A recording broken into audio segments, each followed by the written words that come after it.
is an Unspoiled Network podcast. This is Unspoiled, covering The Dark Tower, Book 4, Wizard and Glass, Part 4, All God's Chillin' Got Shoes, Chapters 1 through 3.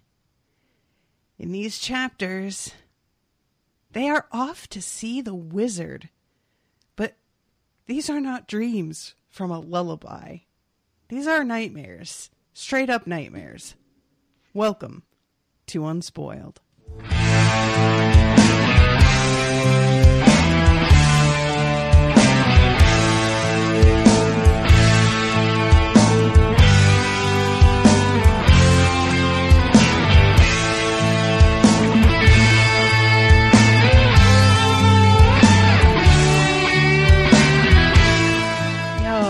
This was the weirdest series of chapters so far, this book. So far this series, to be honest. Oh man. Like I've been waiting for this. Everything else that's happened that's been weird has had roots in things that I understand otherwise. Like, you know, he's traveling through whatever dimension to go find Eddie and winds up inside of Eddie. Like, is that weird? Yes, but also it like makes sense in itself. Now, this makes no sense to me. We're like in this other version of, like, it's sort of implied that the Wizard of Oz story probably came from here. Mm-hmm. And yet got changed and whatever. And okay, that's fine. But the whole way this place is set up, like, what is up with teeny tiny glowing horse people trapped in tubes for a gate? That, like, what exactly are they connected to the balls? Like, if they broke the wizard's ball, the pink one that they have with the pink light go out, I don't think so, right? Because a bunch of the other ones are broken and those lights are still on. So probably not. Yeah, this is just super weird. Also, I knew the fucking TikTok man wasn't dead. So I want to high five myself on that one.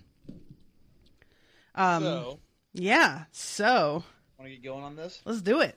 I'm Miles, by the way, everyone. Hi. Hi, everybody. That's Miles. I've read this book before. And I'm I've Natasha. read the next one, too. Sorry, I didn't mean to step all over your intro. Yeah, thanks for letting me introduce myself. Everybody only gives a shit about who you are. Nobody cares about me. It's fine. They know who you are. They're here for you. Yeah, well. Come on now. Yeah, no, for sure. No, I just was just saying, I have read this book. I have read the next book. And I am like 100 pages away from being done with the book after that. Oh, shit. Shit. Oh, yeah. You're making more progress a lot faster. Yeah.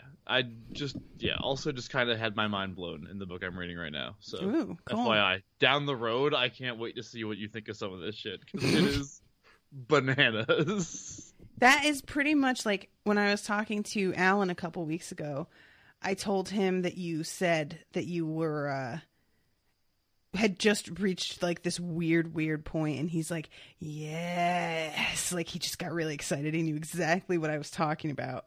Yeah. So yeah. Well, yeah. So it's gonna be very interesting. I received my copy of Wolves of the Kala. Okay. And I ordered it used, and I really like. It's not like it really matters. But I like, if I have books from one series, for the books to be like the same printing. Mm. And not only is this not the same printing as the image that I saw, this book is the ugliest thing. It's like black background, well, but not really, like a midnight blue. And then the Wolves of the Kala is like written in like orange and yellow letters. And there's like this really dramatic painted, like garish landscape and hand. I'm going to send you a picture of it in a second. Yeah, send it to me. But yeah, it really like, I pulled it out of the bag and I was just like, oh, no, I don't like this. And it's also huge. Like the copy that I have now is about the size of like a regular piece of paper if it were folded in half, you know, a little bit bigger than that. And this one is about the size of like a good sized Bible. Like it's pretty big. So yeah, overall, I was just kind of thrown when I saw it because it's just, even though these books are strange, the covers have all been sort of muted, restrained. I'm not really sure the word I'm looking for here. I just texted it to you, the image, but yeah, it's very pulpy. Like it looks like like a comic book cover almost. Anyway. It's funny because I have, as you recall from our days covering The Gunslinger forever ago, I have a really old version of that book. My copies of Drawing of the Three, Wastelands, and Wizard and Glass are all the same printing, like the same edition. Okay. And then my copy of Wolves of the Kala is like, it's this copy that I got, I think, at a used bookstore like forever ago. I've had that book for a long time because I've always meant to continue past Wizard and Glass, you know? It's been always something I've been meaning to do. So I've had that book forever. And it's a really weird version. It is like somebody took a regular, like a book that was the proportionate size, the proportionate width for its height. You know what I mean? Okay. So like a regular size book, and then they like chopped off an inch or two off of the right side. That's weird. So it's like narrow? It's this weirdly narrow book. Okay. It's really bizarre. And then the other two I got more recently, and those are both also from used bookstores, so those are different printings. My copy of Song of Susanna has pictures, so that's fun. What the fuck? Do you see it? Yeah. Right? That is nothing like mine. I opened it, I'm like, what is this? No, I don't like this. Like, if I came across this in half-price books, I would not buy that copy. I would rather buy it online than buy that copy. Just judging from the way his name, like the font and the printing on his name, it looks like the same series, like the same version as my copy of the final book. Okay. Which is a huge fucking hardcover. Yeah, I think, like, and it kind of annoys me, too, because usually if you buy used books on Amazon, the book is like a penny, and then the shipping is like $4, you know? Exactly. And this was not. This was like an $8 book. So I'm like, oh, well. But it is a really difficult book to track down or a difficult series to track down in consistent printings, because it's gone through so many different houses, apparently. And now that this movie is coming out, they're reprinting and re-releasing a lot of them. Oh, that makes so much sense. So the second one, remember, I had a lot of trouble finding the second one in bookstores. I couldn't fucking find it anywhere. And I tried like several used bookstores and like 4 Books A Millions and 2 Barnes and Nobles. I couldn't fucking find the thing. And same with this one. I looked in several bookstores and it is not there. And even on Amazon, there was like a really it was a older printing, and it was like an $18 copy. Like, it was more than I paid for all of the others. So I think that it's like just a different style that it's been printed in or something. So yeah, it's just been really hard to track some of these down. It's weird. Anyway, nobody gives a shit. Sorry, guys. So this is the kind of things that interest us, right? Like, everybody listening is like, very, very compelling, the cover of your book. So we start off here with Roland, who is finishing up his story and looking at everybody like, so what do you think of me and my tragic backstory? Right. And they're thinking that they're going to be like sore and uncomfortable because it feels like that story went on for several days. He's been talking so long. Such a long time. But all of them feel great. They feel really good. Got a pee, kind of, but Right? And Eddie's like, it reminds me of the time I spent as a junkie in a way. Doesn't everything? Roland asks dryly. And he's like, no, fuck you. I meant that, I love that. I woke up feeling pretty good, which was how you would wake up feeling when you hadn't doped up the night before. And you'd be like, what's wrong with me? Why do I feel good? Which I think is kind of great. Yeah. Not something that I would ever think about because I never wake up feeling good. So, whatever, it's fine. It's the kind of thing. Do more drugs. Right? Like maybe in comparison, all of a sudden I'd be like, I had it pretty good. I'd like that back, please. Because that is something that I was talking with Rashawn about. Just like, what is it like to be a neurotypical person who has like consistent energy levels most of the time? Like everybody goes through dips and whatever. But if I don't think that's a thing. That's what I said. That was like my conclusion was just like, I don't think neurotypical people exist. I was like, I think that that's an idealized like concept that in reality does not exist. Yeah. So I just comfort myself with that because thinking that I'm like a kind of aberration or rather than part of the majority of how the human condition works is just a little too depressing for me. So so they start eating and Roland is not eating and looking really weird and uncomfortable. And Jake goes over to him and hugs him and says, I'm sorry you lost your friend. And I was just like, oh, Jake. And it's really like they're all pretty emotional about this. Susanna's off by herself, and like because she's using the bathroom, and she comes back crying, and he like totally understands. Eddie does as soon as he sees her. He's like, "Yeah, this has been a little bit rough." And it says "Charu tree." She said at last, pronouncing it as Roland had, "Charu tree," with a little upturned vowel at the end. What does that even mean? Like, cherry tree. Cherry tree? That's like what a frat boy? Like how a frat boy would tree? say it? No, I mean like cherry tree? Almost like it's another another syllable, but not quite. Huh. Tree. Cherry tree. That's weird. Tree. That sounds like, doesn't that sound decidedly less ominous if that sounded ominous at all? This whole cherry, I mean, is even worse. Like, I just think this was a failed concept and I'm just not feeling it. So I'm going to choose to ignore it and move on. We've been getting so stuck on this. Let's move on. I know. Everybody listening, like, if any of you has found this to be affecting in any way, just keep that to yourself. Yeah, don't tell us about it. We don't care. Yeah, right. I'm like about to be like, let me know. And then I'm like, no, I don't want to hear about it. So finally, they decide that they're going to get going again.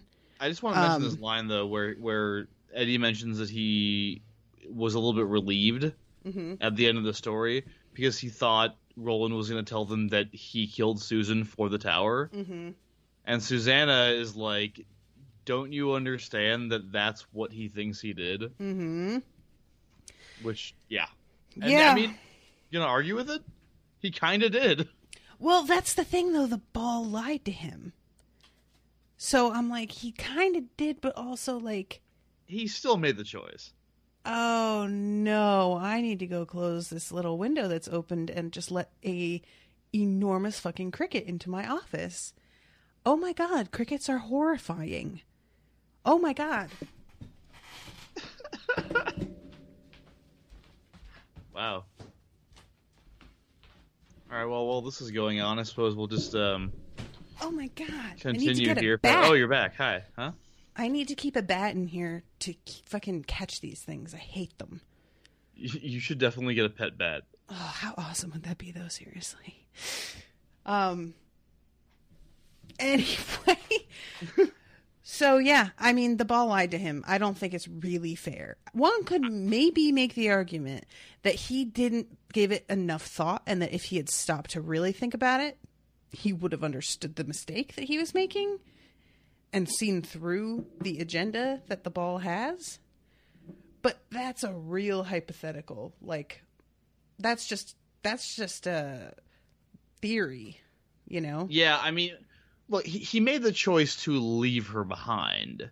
Sure. He did not think she was going to be murdered, but he did make the choice to leave her and seek the tower instead. So in a sense, I can see how the guilt might be rational. But he didn't make the decision to leave her behind, like, without saying goodbye. He was heading back to see her. I mean, I don't think so. What? Yeah, they were all heading back. That's the impression that I was under. And then once they realized she was dead and what he saw, he was just like, forget it. And they just didn't. But I 100% expected them to go back to town. Because I just figured that they wouldn't. Why wouldn't they? Why wouldn't they say goodbye? Well, like he says, regardless, he just says like things will never be the same between us after that. But that doesn't mean like I'm just turning my back completely. I thought that's what he was going to do, but I could be wrong. Regardless, it's definitely not dropping Jake. You know what I mean? Oh yeah, no, it's Like, not it's on not that level at all. But yeah, I'm not saying that he's not being like unreasonably hard on himself, but you kind of see where it comes from. Yeah, definitely. Like it's definitely in the category of like, I fundamentally disagree with you, but if you want to think that about yourself, there's nobody who's going to change your mind. Like if you have that guilt, that's just there. The end. Yeah. So, you were saying they decided to eat some more food. And they're talking with him about what he saw in the ball and the fact that he, that's how he knows all of the rest of this story. Right. And he says that it didn't actually light up for him again. Though, because Cuthbert's watching him thinking, oh, I bet it's lighting up when we're not watching. Right. But it turns out that's not the case. It doesn't light up for him again because the ball sensed how weak he was and knew that if it did, he couldn't handle it and that he would probably lose his mind. Right. That he was so close to the edge that I had to give him some time to recover before it could start to torment him again, basically. And it does say it did glow for him again until at the very end. And he does talk later about what he saw later. Yes. But yeah, during the journey back, it was silent, so to speak, or dim, because it knew that he couldn't take anymore. And he also we also get confirmation that him taking the ball is why John Farson wanted his head. Right. In your parlance, Eddie, he went nuclear. I love that. Honestly, like there's something really satisfying about making a bad guy so angry. And I just kind of like the whole thought of that he was able to give this guy, like, it's almost like tormenting a shitty substitute teacher. Oh, yeah. You're just like, yeah, fuck you. So, yeah. And he goes home and he's supposed to like hand the ball over right away. And he totes doesn't. Because he's like, I found it a little hard to give up.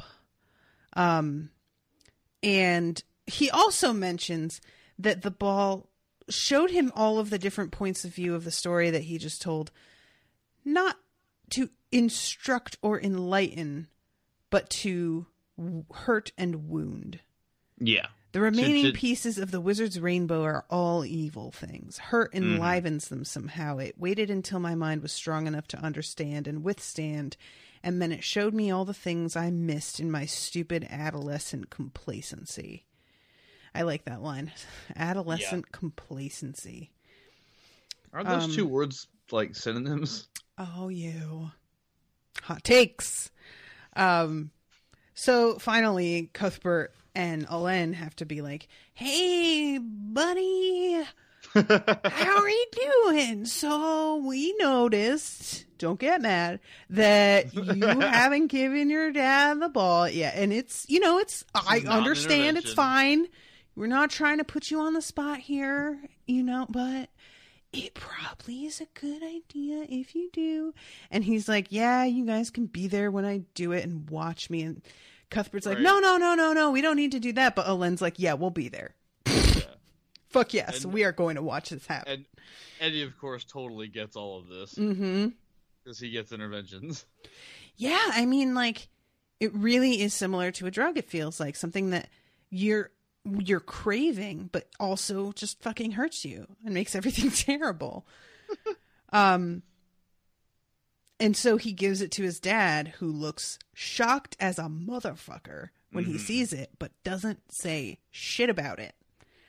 Which is kind of like, I don't know about other people's dads, but my dad was the type where the less he said, the more I knew he was bothered.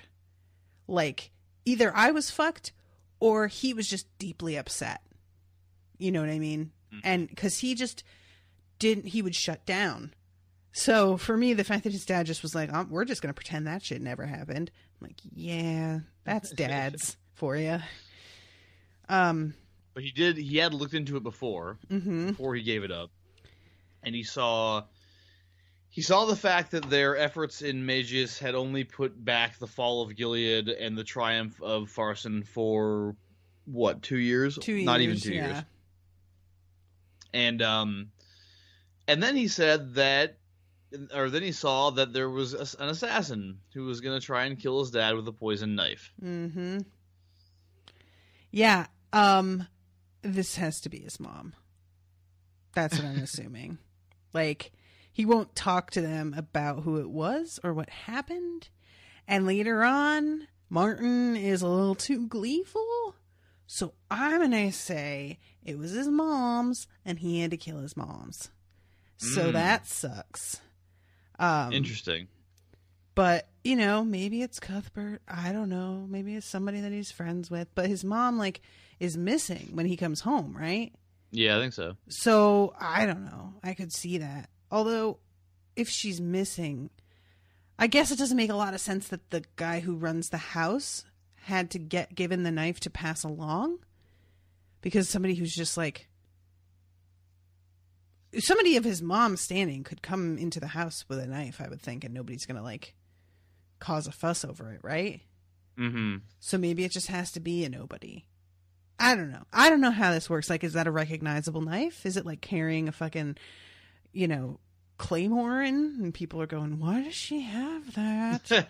Like, I don't really know how this looks, but, yeah, my father was not meant to see the sun come up on the morning after the banquet. Because of what I saw in the wizard's glass, the knife never reached the hand that would have used it, and there was a new chief of domestics by the end of that week. Mm. And Susanna thinks to herself, you told him who had the knife with the special poison on it, Jeeves the butler, whoever, but you didn't tell him who was supposed to actually use it, did you, sugar? Mm-hmm. Why not? Because you wanted to take care of that little spot of work your own self. Mm-hmm.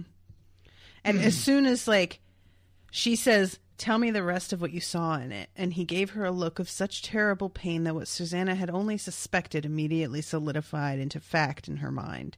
Mm. She looked away from him and groped for Eddie's hand. And he says, not Eddie, Roland, I cry your pardon, Susanna, but I cannot. Not now. For now, I've told all I can. Mm-hmm. And then... Jake's like, so what about that witch, though? And he's like, yeah, she followed me, like, all the way from Magus. And I'm like, I'm sorry, what? I should have known we had not seen the last of her, but seriously, that bitch was on her deathbed, and everybody kept being like, yeah, you keep saying you aren't going to be gone too long, but you look like you're about to die, like, right now. Right. Well, she was right, I guess. She has a much more accurate understanding of her own limits than everybody else does. Who knew? And... apparently, I don't, because this could be taken as a metaphorical, like, oh, she followed me just the way that Susan did, like Dreams of Susan. No. Right. This bitch followed him. We get a lot of little updates on the individual characters from that story here. Mm-hmm. So we know that Rhea followed him, and that this was not the last time he would see her. Clay Reynolds, he never saw again, but he knows what happened to him. Yep. Which is that he got a gang together and started robbing banks, along with Coral Thorin, who was with him now. Yep. Which is kind of lame. Like, just like they didn't need to be there. I don't know. I would have much rather that. Like, why? I actually liked that. You like that? It makes it feel to me like she just like, I don't know. Is it weird to say that it feels like it cheapens what she had with Jonas? But that's kind of what it is to me, that like that it feels like it, not that it cheapens what she had necessarily, but that once you've been with somebody that means that much to you, you're gonna just kind of give up, right? If you lose them, and your town has sort of disintegrated, which it seemed like May just had.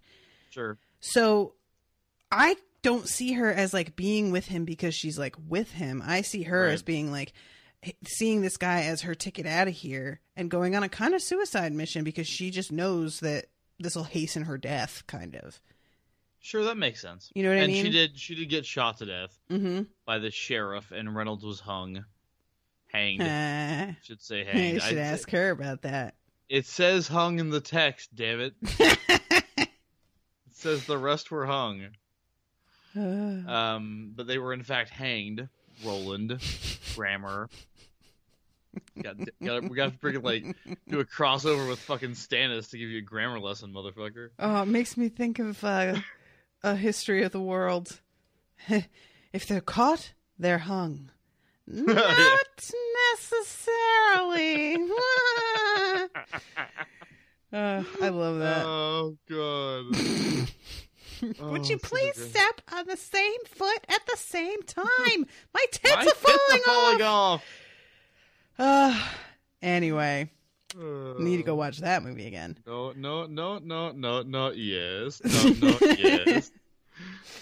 Anyway, we should just quote that movie for the rest of the episode. That's what we should do. Yep. I'm sure nobody would totally hate me and unsubscribe over that. Fucking love Madeline Kahn. Anyway.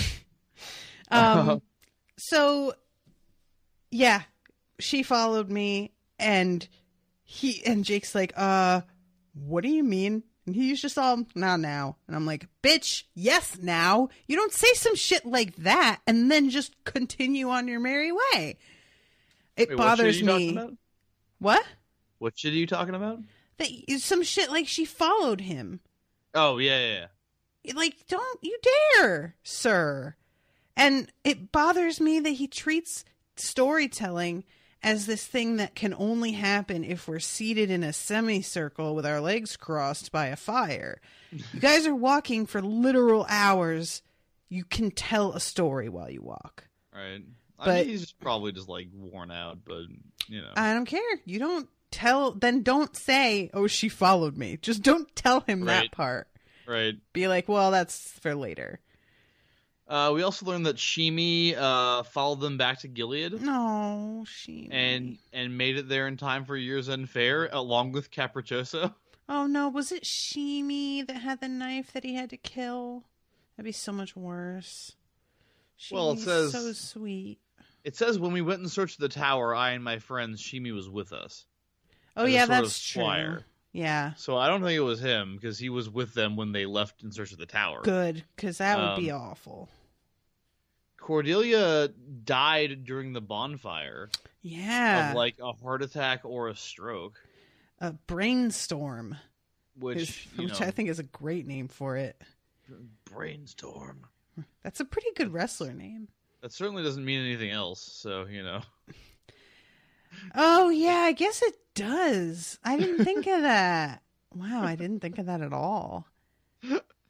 I didn't know you could die of them, but apparently you can. Oh, wow. How did I not, remember that was already a thing? I'm thinking this is clever shit. Anyway. And then a couple of weird things. Mm-hmm. They get this note. They find this note under the wiper blades of a car. Yeah. What? And it says, the old woman from the dreams is in Nebraska. Her name is Abigail. The dark man is in the west, maybe Vegas. Vegas. This book is so weird. Yeah. And then the other thing Roland says he saw briefly in the ball, in the grapefruit, was shoes falling. Yeah. And by the end of this chapter, they run into some shoes.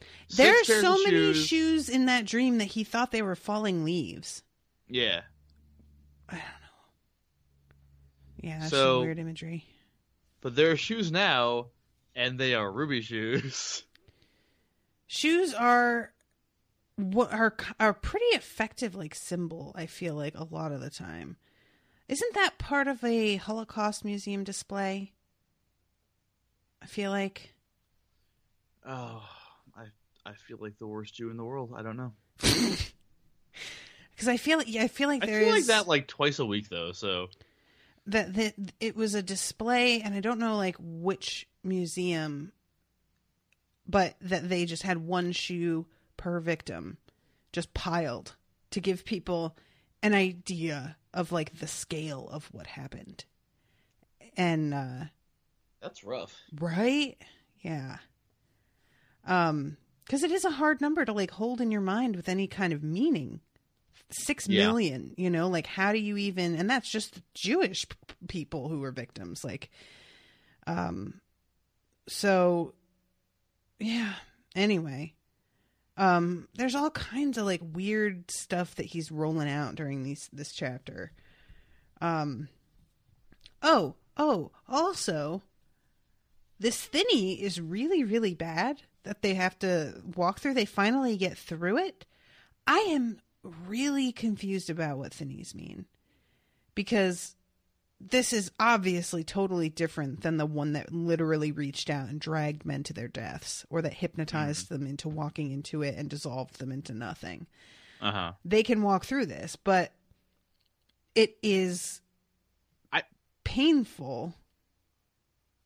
Are they actually walking through it, or is it like, because there's a passage here, let's see, where is it? On both sides of the turnpike, the thinny lapped all the way up to the embankment, casting its twitching, misshapen reflections of trees and grain elevators, seeming to watch the pilgrims pass as hungry animals in a zoo might watch plump children. So I initially thought that it was a fog that they started to walk through, kind of, from the last, before the story started. But the way that's phrased, the thinny lapped all the way up the embankment, it sounds like the road is above the thinny. That's what I think. That's how it always read to me. It was that like the thinny is like almost a lake. Oh. Like a lake surface, and it's all around them, but it's not dragging them in. I think maybe they have to touch it first. I'm going back and looking at this.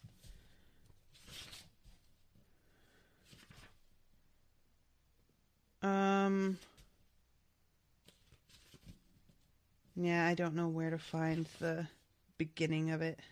I don't get there. But yeah, it's described in such a way that I completely misunderstood. And I think that was part of one of our conversations when we see the thinny that is reaching out and grabbing birds and stuff. I was like, okay, this thinny's way different than the one that we've seen. Right. Yeah. But apparently it's not. I mean, it's definitely a little bit different because it's not grabbing them. Right. True. I mean, it's still like a pool, which isn't how I pictured it from the way it was described. Yeah, no, I definitely pictured it as a poolish thing before. Okay. I want to find that passage, but I'm also not going to Google it because I know that I will get spoiled. So the thinny is like they have their ears stopped up with those bullets still, but it is really getting bad. Like everybody's crying, and as she puts it, not the way people do when they're sad, but the way they do when their sinuses are in total revolt. Yeah, that's a great line. Right? Which is like a really specific kind of, and I really liked that. And she keeps on thinking, sounds Hawaiian, doesn't it? Sounds fucking Hawaiian, doesn't it? Miss Oh So Black and Pretty. And I'm like, what, bitch? Why are you saying it like that? I don't like it. I don't like that. Why is she saying it like that? I get real suspicious. And she keeps on saying, sounds Hawaiian, counting one thinny and it sounds Hawaiian. What is up? What is this? I mean, that's something Eddie said, right? Or Jake? Did before? he? Sounds Hawaiian, doesn't it, is something that one of them said the first time they encountered it. Weird. I don't like remember that. It's something Eddie or Jake said. So it's just circling and circling around in her head. It's, like random ass shit, like counting one thinny, which was something that Roland said in the flashback. And Miss Oh So Black and Pretty, which is, of course, a play on Cordelia's. Young and pretty. Yeah. So, the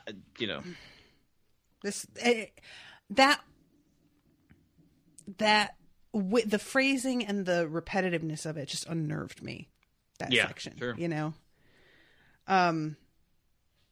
So then once they finally get through, that's when he tells them about Clay Reynolds, Coral Thorin. Yes. Shimi and Cordelia. Right. And then Shoes in the Road. And they're all red. And I did not put this together. Like, I should have. When you first read it? Yeah. Because it says, like, that they're all looking at each other, and he's like, okay, they're from the same wear. This means something to all of them. And I'm like, what does it mean, though? Like, I wasn't picking up on it at all. Mm-hmm. Yeah. And then when they look, like, once I stopped and really thought about it, then I started to be like, wait. And then they look at the green castle, and I'm like, oh my god, no. Well, there's a great... So when Roland's trying to get it out of them, what they're all thinking about, and Eddie says to him, talks about when he was in the ball, when he traveled in the ball, he's like, you flew inside a pink storm, inside a pink gale, you could say. Gale is a word you might use for a storm, isn't it? Especially if you were making up a riddle. Oh my god. And then Jake says, when does Dorothy fly over the wizard's rainbow? When she's a gale. I love that. I want them to use that riddle, please. And then Susanna says, we ain't in Kansas anymore. Maybe it looks like it, but Kansas was never, this thin. And Roland is like, what are you people talking about? And he's like trying to be patient with them and not like just grab them and shake them and be like, guys, fucking tell me. Oh my god. And then Eddie says, you saw things as you flew. Before you got to the dark land, the one you called Thunderclap, you saw things, the piano player Sheb, who turned up again later in your life, didn't he? Yes, and Tull. And the dweller with the red hair? Him too. He had a bird named Zoltan. But when we met, he and I, we said the normal life for you, life for your crop, that sort of thing. I thought I heard the name when he flew by me in the pink storm, but he really said something else. He glanced at Susanna. I saw your wheelchair too, the old one. And you saw the witch. Yes, in a creaky chortle that reminded Roland unnervingly of Rhea, Jake Chambers cried, I'll get you, my pretty, and your little dog, too. And Roland stared at him, trying not to gape. At the end of the paragraph, explain this to me, Roland said in his softest voice. I would hear, I would share your kef, and I would share it now. Yeah, in the movie, the witch wasn't riding a broom. Jake said she was on her bike, the one with the basket on the back. Well, she was. That's not quite accurate, Jake. She's riding a broom for a second, and then she turns into the bicycle, and she turns into the lady that this girl knows. It's kind of in the Wizard of Oz. I thought she starts on the bicycle, and she turns into the witch on the broom. Okay, there you go. Yeah. Either way, because Jake says she wasn't riding a broom in the movie, and I'm like, yeah, she was eventually. Yeah. So they're talking about the quartet of the Cowardly Lion, the Tin Woodsman, the Scarecrow, Dorothy, and Toto. Mm-hmm. And so let's figure this out, right? All right, Toto's obviously Oi. Is Dorothy? Dorothy has to be Jake. She can't be Roland. Like, that doesn't even make any sense. Jake is the one that's, like, the sanest. Roland, I think, has no heart. He's the Tin Woodsman. Oh, I don't know about that. I think so. Eddie is the Scarecrow because he's got no for brains. sure. He's no brain. He's the Goofy. laughing Joker who's kind of sexy, even though that'd be weird. Sorry, now I lost my train of thought. I'm thinking about having sex with the Scarecrow. The Podcast's lion over. Huh? You're fired. Get out. Thanks for listening, everyone. Good night.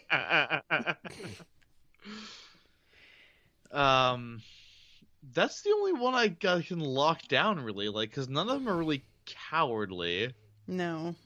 None of them are really heartless. You can say Roland. Actually, I disagree with you. I think the Cowardly Lion is Eddie.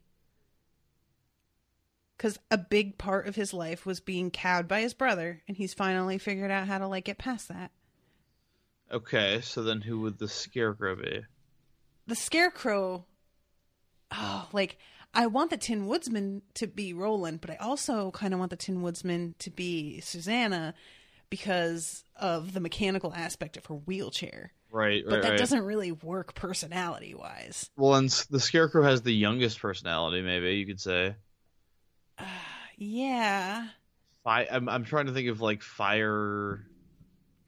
And her brain was broken. She was split into two people. That's true. I think Roland is Dorothy, though. Do you? Yeah. So what do you think? He's Jake the is one on Scarecrow? the quest. How could he? I mean, no. I think Eddie's the Scarecrow. Oh, I think you're wrong. That's fine. You can be I think wrong. Jake It's is. cool. I think Jake is probably the lion.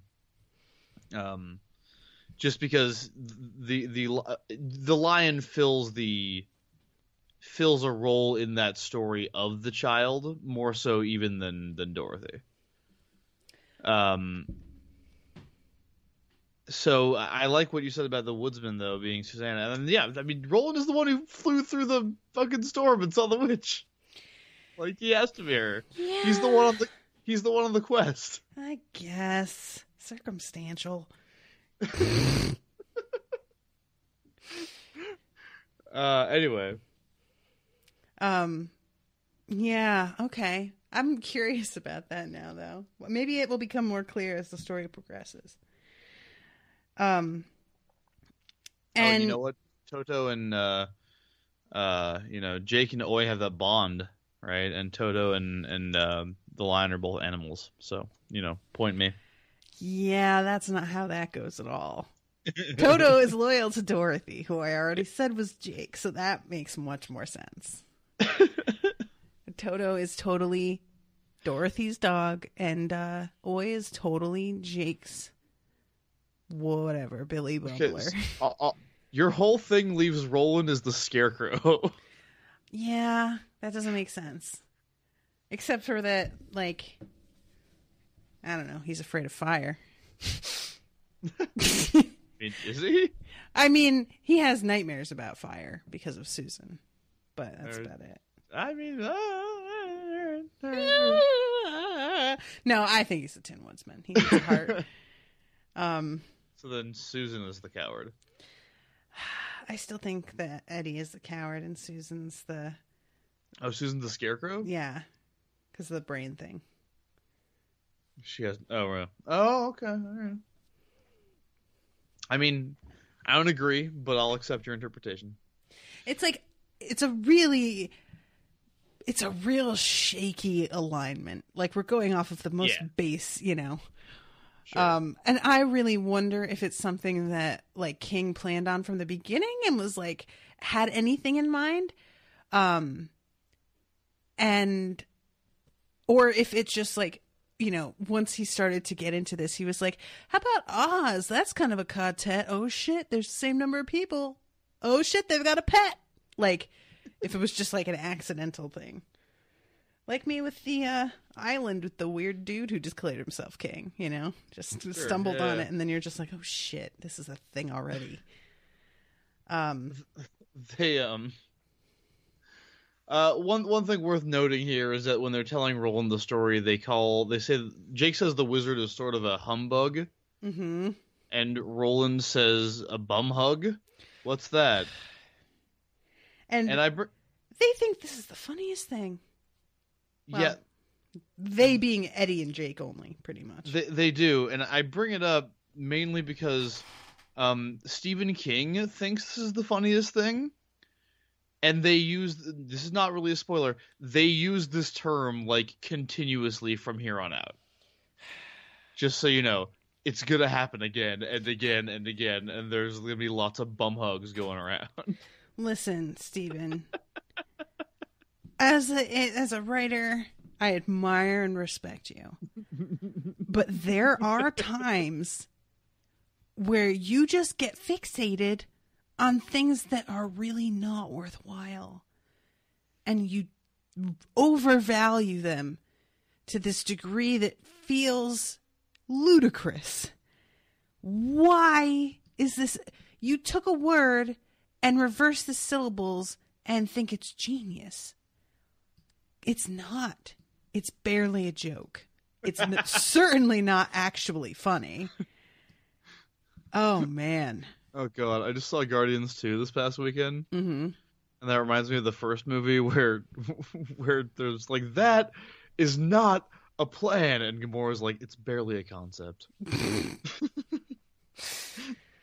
Yeah, that's kind of, like, humbug. He calls him, he's kind of a humbug, and I'm like, that's like, this feels real shoehorned in the first place. Calling somebody a humbug isn't even really on point anyway. It feels way too old-fashioned. And when he's like, what's that? And he's like, oh, well, he's a faker, a fraud. And I'm like, yeah, that's what people would say.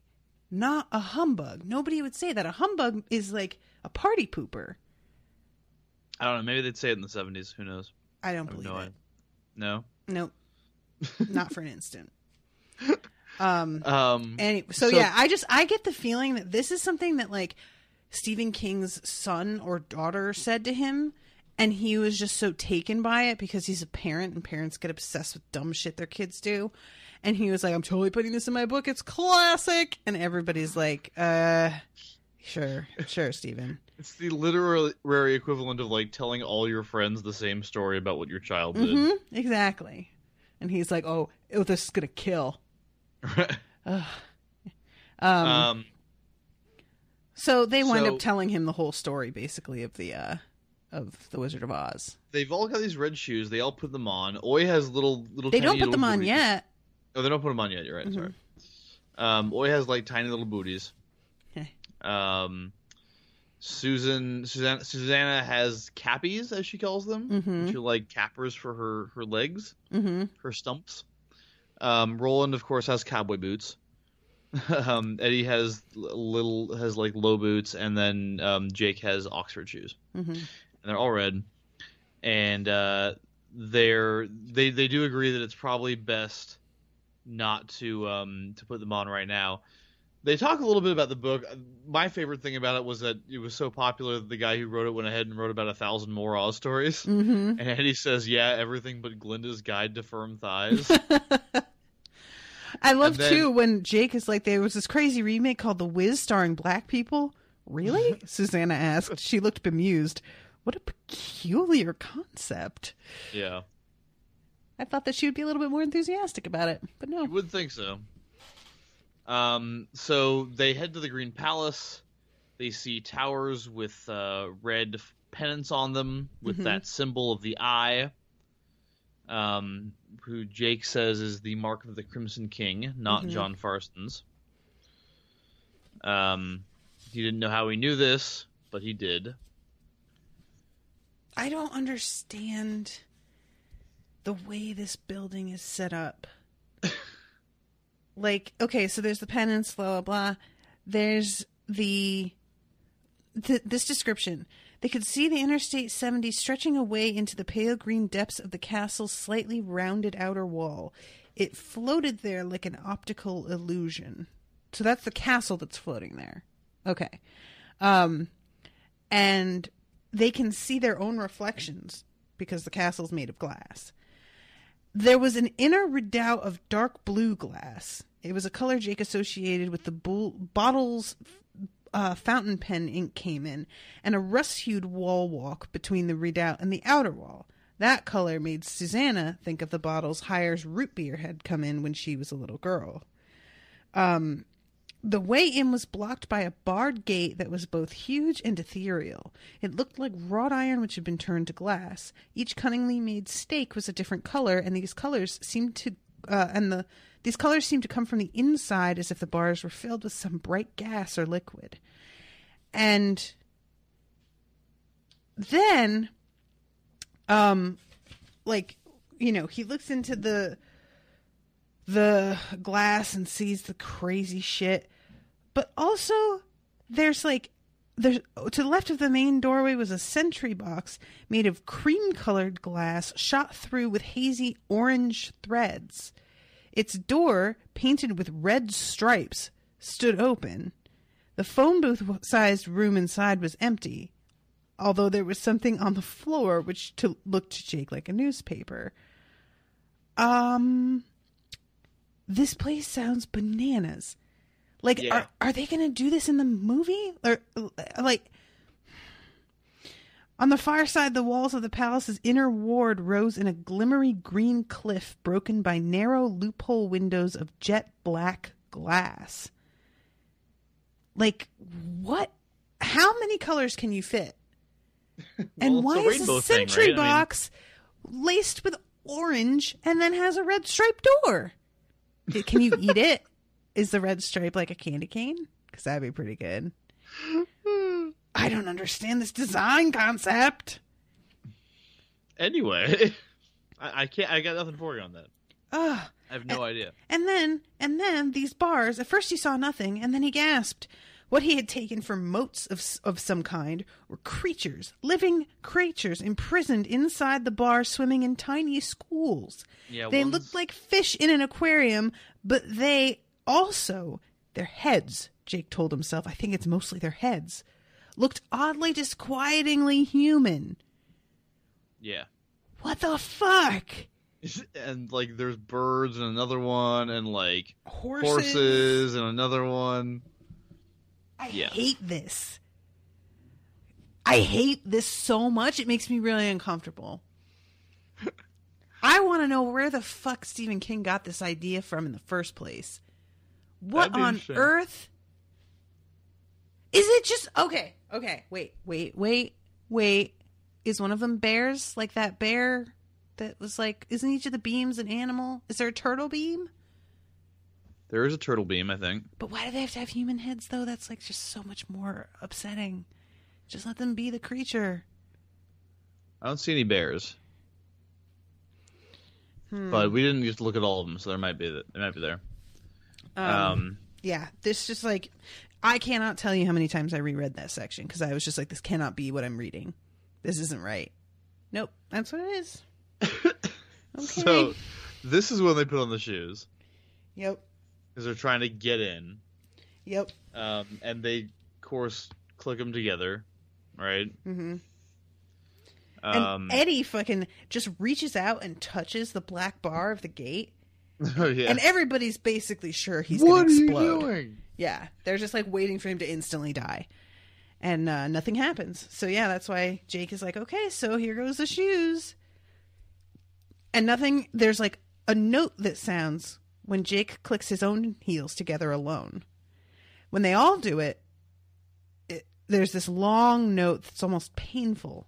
Yeah, Oi has to do it too. And then, Jake realizes, Oi has to do it. And then there's this gong, and the gates, the black bar on the gates doesn't just split down the middle and open. It shatters into a million pieces and sends obsidian chunks flying in every direction. Yeah. Which is bizarre and totally not what I expected. And then they go in. Mm-hmm. Roland looks at the sentry box and then picks up the newspaper, which I fucking love. What on earth? The Oz Daily Buzz, Volume MDLXVIII, number 96. Daily Buzz, handsome is as handsome does. Weather here today, gone tomorrow. Lucky numbers none, prognosis bad. Blah, blah, blah, blah, blah, blah, yak, blah, blah, blah, good is bad is good, all the stuff the same, good is bad is good, all the stuff's the same, go slow past the drawers, all the stuff the same, blah, blah, blah, blah, blah, Blaine is a pain, all the stuff the same, yak, char you fucking tree, all the stuff, that doesn't say fucking, No. All the stuff the same, blah, yak, turkey cooked goose, all the stuff the same, blah, yak, ride a train, die in pain, all the stuff the same, blah, blah, blah, blah, blah, blah, blah, blame, blah, blah, blah, blah, blah, yak, blah, blah, blah, blah, blah. Related story, page 6. Below this was a picture of Roland, Eddie, Susanna, and Jake crossing the mirrored courtyard as if this had happened the day before instead of only minutes ago. Beneath it was a caption reading, "Tragedy in Oz. Travelers arrive seeking fame and fortune, find death instead." What in the fuck? Oh. And Roland's like, "Don't be afraid of this. This is a joke." And Eddie says, "I'm not afraid, but it's a little more than a joke. I lived with Henry Dean for a lot of years, and I know when there's a plot to psych me out afoot. I know it very well. And I hope you don't mind me saying this, but you're the one who looks scared, Roland." "I'm terrified," Roland said simply. Yeah. Oh, dear. Of course, the sign says, "Bell out of order, please knock." Oh, I forgot about that from the movie. And oh god, they keep going in. They get into the reception room, which is, or no, there was no reception room. They get into this cavernous hallway that seemed to go on forever, as the text puts it. Which is like the movie. Eddie makes a joke about waiting outside, which is that a Cowardly Lion quote? I really don't want to see the wizard this much. I better wait for you outside. Stop it, Jake said sharply. I know he's just joking, but that confirms your theory a little bit more than mine. Anyway, oh shit. Yeah. Son of a bitch. And then they get to this place. The door says "Abandon hope, all you who enter here." And it's 30 feet high. And they open it into this enormous chamber that has a throne on one side backed by similarly colored bars that light up when this voice sounds. And the armrests of the throne open and gas shoots out into the shape of the Blaine route map. What? And fucking Jake falls for this. Oh yeah. Completely. He really is like, "Oh my god, we're fucking doing this again. We're going to do this all over again. Oh my god." Meanwhile, Eddie is like, "No, buddy. Nope. It is totally this is not even his voice. This is not him."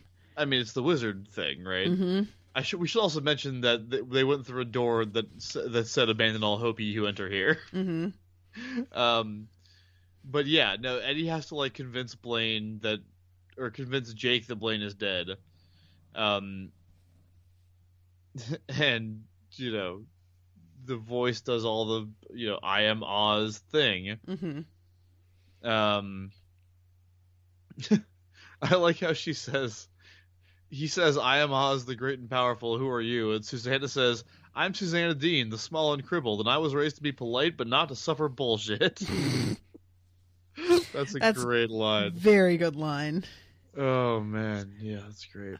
And Eddie is just like, "I'm not falling for any of this bullshit."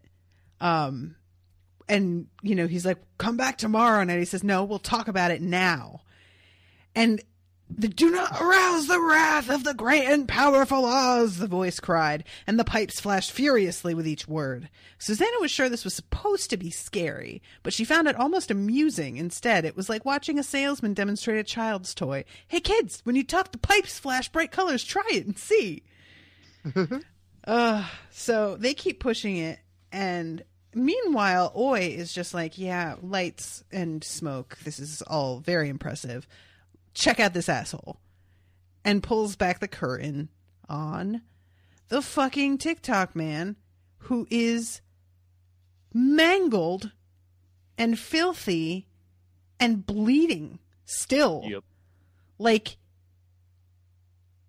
oh, he's like a zombie.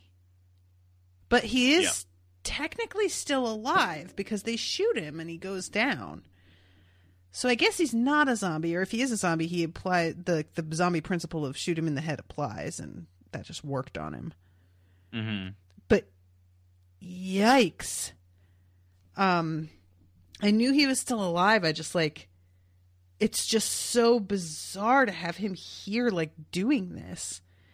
And I had forgotten how this whole thing, like, that we see Martin come and get him, right? Yeah. Like, so a part of me should have expected him to be here if I thought Martin was here, which I did.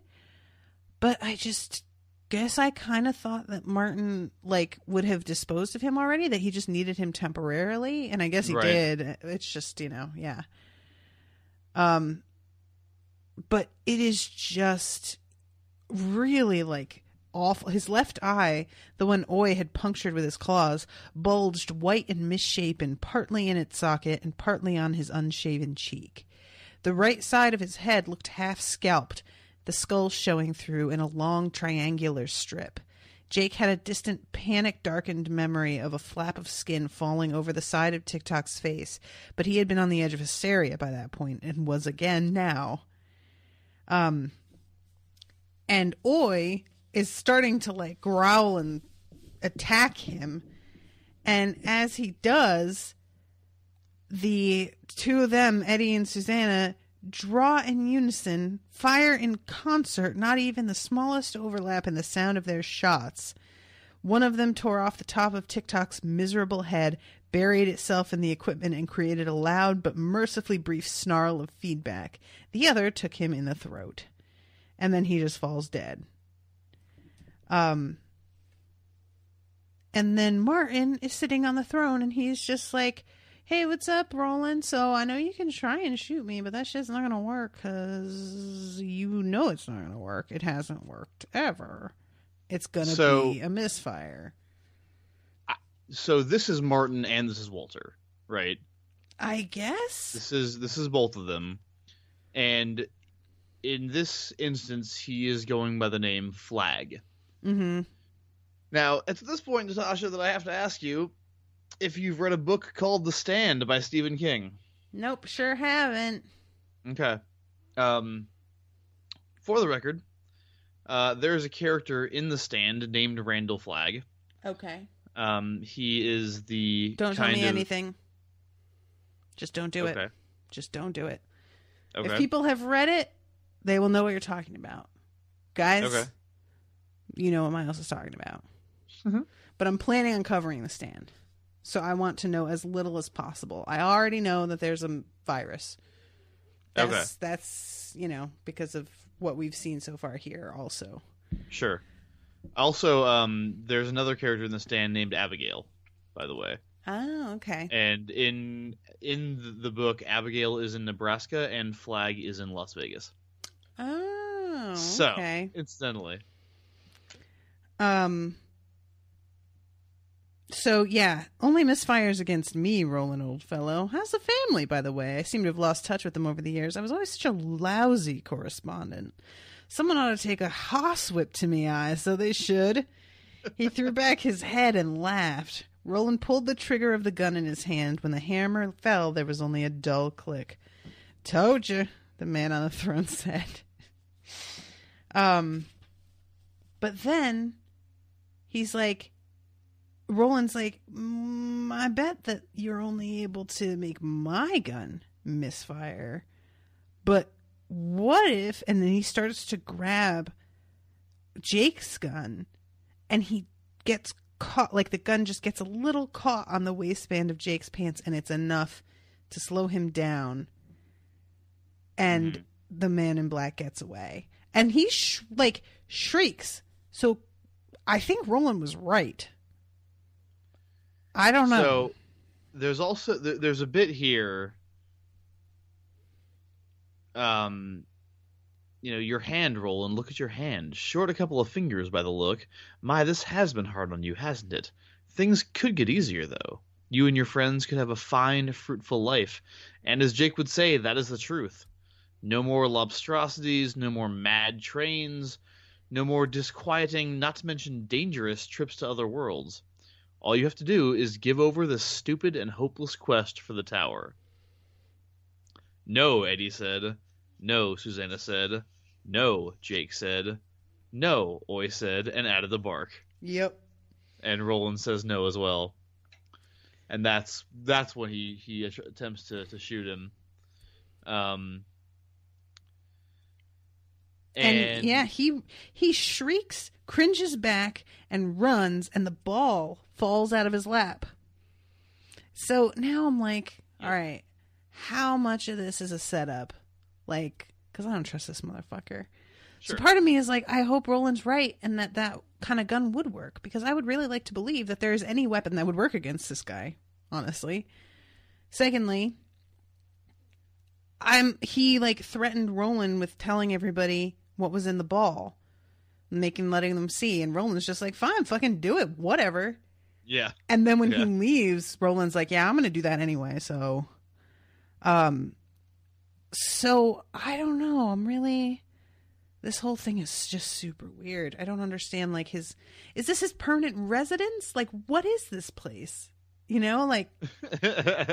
there a bathroom and kitchen and stuff that he goes and potters around making a cup of tea in? What is this man even like? So yeah, he misses, but the ball is still there. He thinks to himself that he should just break it. Because he figures it's made a lot of misery, caused a lot of misery. And I love, if I dashed you to the floor, surely we would drown in the sea of tears that would pour out of your split belly. I'm like, oh, that's pretty good. I like that. Tears of all those you've put to ruin. But he realizes that he needs to show the others the rest of the story. Mm-hmm. Yeah, he's like, I can't continue on in this quartet hiding things. I have to be 100% honest, and even me telling them isn't enough. They need to actually see it.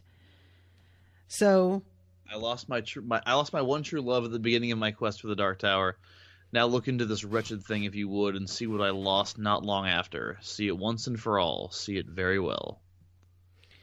So they get brought into the pink storm, and that is the end of the chapter. So that's serious. So there's 2 more chapters left until the end of the book. And we're going to cover both of those next time. Yeah. Then we're on to Wolves of the Calla. One more episode. Ugh, crazy. Book 5. It's a big one, too. It's definitely not getting any crazier. And I don't know why you would think that. Oops, sorry. I totally hit my mic. I'm trying to move my keyboard here. So yeah, this is just totally unexpected. There's something really, just like I said, unnerving about taking this familiar tale and turning it into something that's I wanted to bring up something from Dresden Files, but I won't because it's a spoiler. But yeah, it's not even, because we all know the ancient tales and stories and stuff were in many cases much more violent and bloody than what we grew up hearing or seeing from Disney. Sure. But this isn't a story like that. This is a story it's not lore. It's not part of an old set of fairy tales. So it feels more modern and creepy because of that, I think. Mm-hmm. On par with something like, Alice in Wonderland. I feel like they're going to walk into a field of creepy flowers that talk to them. And I think for me is because it's so unexpected, but still it's a universal story that everybody recognizes. At least Americans. I don't know how popular that movie was outside of the United States.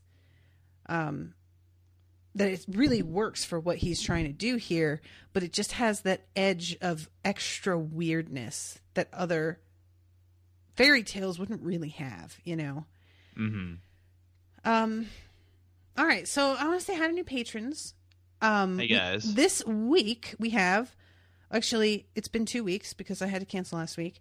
We have Melissa Granados, Lacey Novak, Elizabeth Berkskaug, Ashley Biardi, Nikki Gerber, Jay Francis, Ryan, Anum Hassan, Kelly Wright, Anson Contreras, Michael Williford, Iha again, Ann Thomas. All just became patrons. So that's a pretty long list. I had a bunch of people sign up this week. So thank you guys so much for that. I got a couple of donations from PayPal. One from Annie Morris. And I'm trying to find the names because I'm like, the way that my email was set up was not really done super well. Okay, one from Andy Morris, one from Sheila Murray, and one from Tessa French. So thank you to all of you guys for donating. It's like hugely appreciated. It really, really helps me out and takes the edge off during times when things get kind of tight. And it can cover expenses like postcards and stuff for patrons. Because this month I am sending out Basic Snape postcards for all of my $10 and up patrons. And I'm really excited. Oh, damn. That really makes me want to be a patron. I'll send you one anyway. How's that? You're the best. Did I send you? I don't think I sent you a prongs one. You didn't. I was much more fond of the basic Snape design. I have voted for that one in every poll. Yeah, basic Snape is my personal favorite. Like I like the prongs one because it's high impact and just because of that it's so hilarious. It's a funny joke. Basic. Yeah. But yeah, the basic Snape one just in particular was beautifully done. Yeah. So yeah, that's going to be this one. And then next month for $10 and up patrons, because that's the perk for $10 and up, the postcard is going to be designed by Michelle from Hot Wheels and Glue Guns. So she's going to be sending them to me as a promo, which I just hugely appreciate. So thank you, Michelle, for that. And I'm excited to see what she comes up with. So yeah, if you are somebody who like is, you know, interested in submitting some artwork that has to do with Unspoiled to use on a postcard, I would be really interested in seeing what you guys come up with, because I have limited fan art that's anything specific to the show. And I really have to make sure that it's original work because I don't want to start messing with copyright stuff, you know, which I already had trouble with getting Basic Snape printed because Zazzle didn't want to do it because of the copyright issues with that, which I found super irritating because I even took the text off. So it didn't say Basic Snape and it was just the figure, and they still didn't want to print it, which I thought was bullshit. Right. Because why is that trademarked? But we went ahead and tried it on Moo and they approved it. So thanks, Moo. I think that's everything. Is there anything you'd like to add, sir? I mean, you know, I'm a man of few words, as everyone here knows. But if you want to hear more of those words... Sorry, I'm not laughing at you. I swear. I'm totally laughing at you. If you want to hear more of those words, you can check out the Smash Fiction Podcast, which now has a Patreon page. Patreon.com/Smash Fiction Podcast. And if you like our show, which is about fictional characters fighting each other or just engaging in some kind of conflict in each other with each other. I can't talk today. I can't talk ever. The characters, they're fictional. They fight or engage in some sort of other conflict with each other, and we, your hosts of the Smash Fiction Podcast, argue with each other about who would win in said fight and or conflict. It is hilariously funny, highly amusing, cuttingly witty, and brainily intelligent, all at the same time. Also, we make a lot of sex jokes. So, you know, if you like that show, check out our Patreon, patreon.com/smashfictionpodcast. You can also check us out on Twitter and Facebook. I think on Twitter it's at smashficpodcast. Again, I can't even remember the fucking Twitter account. I'm off tonight, man. I've been a little busy lately. Getting married in like 3 weeks. I don't know why you're stressed about that. Whatever. Big deal. Yeah, right. But yeah, we're on Twitter, we're on Facebook. Just search Smash Fiction Podcast for all your stuff. We're on Twitter at Smash Fic Podcast. And what the fuck was that? What is that? Oh, sorry, the TARDIS is happening. The TARDIS? What are you talking? Yeah. So Sharon has a little like TARDIS thing on the desk in here, and I forgot that if you push the top, it makes the TARDIS sound, and I was just fucking around with it while I talked, and it started making. So that was my bad. Good job.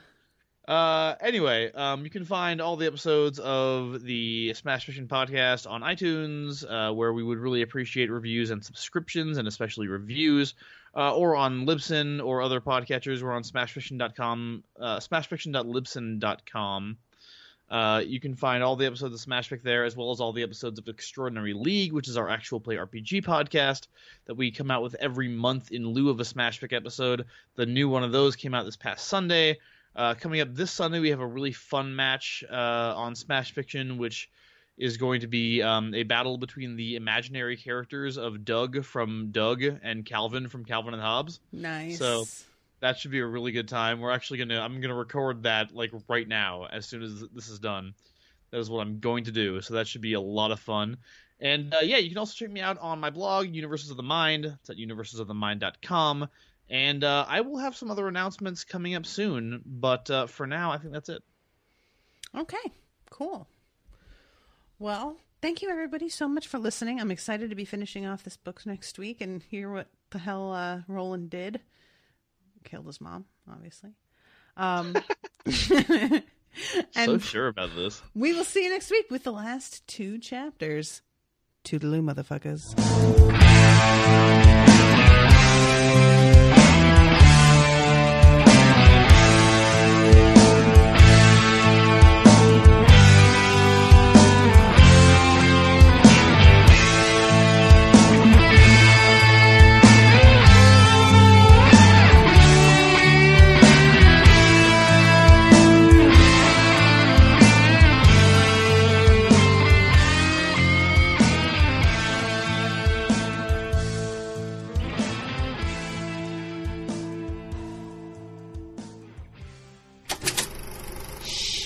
That was an Unspoiled Network podcast.